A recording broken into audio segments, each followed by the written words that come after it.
இந்த வீடியோவில் டிஎன்பிஎஸ்சி முக்கியமான டாப்பிக்கான ஐம்பெரும் மற்றும் ஐஞ்சிறுகாப்பியங்களை பற்றிய முக்கிய தகவல்களை நம்ம பார்க்க போகிறோம். ஐம்பெருங்காப்பியம் மற்றும் நூலின் ஆசிரியர்கள் சிலப்பதிகாரம், மணிமேகலை, சீவக சிந்தாமணி, வளையாபதி, குண்டலகேசி என ஐந்துமே ஐம்பெருங்காப்பியங்கள் என்று அழைக்கப்படுகின்றன. இனி இந்த ஐம்பெருங்காப்பியங்களினுடைய ஆசிரியர்களை நம்ம பார்க்க போகிறோம். சிலப்பதிகாரத்தின் ஆசிரியர் இளங்கோவடிகள். சிலப்பதிகாரத்தின் ஆசிரியர் இளங்கோவடிகள். மணிமேகலையின் ஆசிரியர் சீத்தலை சாத்தனார். மணிமேகலையின் ஆசிரியர் சீத்தலை சாத்தனார். சீவக சிந்தாமணியின் ஆசிரியர் திருத்தக்க தேவர். சீவக சிந்தாமணியின் ஆசிரியர் திருத்தக்க தேவர். வளையாபதியின் ஆசிரியர் பெயர் தெரியவில்லை. வளையாபதியின் ஆசிரியர் பெயர் தெரியவில்லை. குண்டலகேசியின் ஆசிரியர் நாதகுத்தனார். குண்டலகேசியின் ஆசிரியர் நாதகுத்தனார். இனி ஐம்பெருங்காப்பியங்கள் மற்றும் அவற்றின் சமயங்களை நம்ம பார்க்க போகிறோம். சிலப்பதிகாரம் சமண சமயம். சிலப்பதிகாரம் சமண சமயம். மணிமேகலை பௌத்த சமயம். மணிமேகலை பௌத்த சமயம். சீவக சிந்தாமணி சமண சமயம்.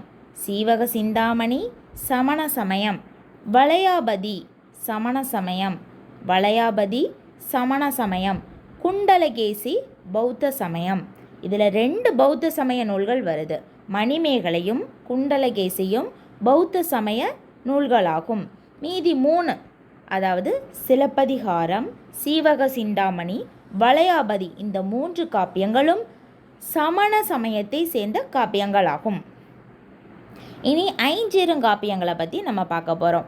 ஐஞ்சிறுகாப்பியங்கள்: நாககுமார காவியம், உதயகுமார காவியம், யசோதர காவியம், நீலகேசி, சூளாமணி. இந்த 5மே ஐஞ்சிறுகாப்பியங்கள் என்று அழைக்கப்படுகின்றன. நாககுமார காவியத்தின் ஆசிரியர் பெயர் தெரியவில்லை. உதயகுமார காவியத்தின் ஆசிரியர் பெயர் தெரியவில்லை. யசோதர காவியத்தின் ஆசிரியர் வெண்ணாவல் உடையார். யசோதர காவியம் வெண்ணாவல் உடையார். நீலகேசி ஆசிரியர் பெயர் தெரியவில்லை. சூளாமணி தோளாமொழி தேவர். சூளாமணி தோளாமொழி தேவர். 2 காப்பியம், அதாவது 2 ஐஞ்சிறு காப்பியங்களுக்கு மட்டுமே ஆசிரியர் பெயர் தெரியும். மீதி 3க்கு ஆசிரியர் பெயர் தெரியாது. தெரிந்த 2 யசோதர காவியம், மற்றொன்று சூளாமணி. யசோதர காவியத்தின் ஆசிரியர் வெண்ணாவல் உடையார். சூளாமணியின் ஆசிரியர் தோளாமொழி தேவர். இனி அவற்றினுடைய சமயங்களை நம்ம பார்க்க போகிறோம். நாககுமார காவியம் சமண சமயம். உதயகுமார காவியம் சமண சமயம். யசோதர காவியம் சமண சமயம். அதாவது காவியம் வந்தது எல்லாமே சமண சமயத்தை சார்ந்தது. நீலமணி சூளாமணி சமண சமயம். நீலகேசி சமண சமயம். அதாவது எல்லாமே ஐஞ்சிறுகாப்பியங்களில் எல்லாமே சமண சமயத்தை சார்ந்தவை தான். அதனால் நம்ம ஈஸியாக ஞாபகம் வச்சுக்கலாம்.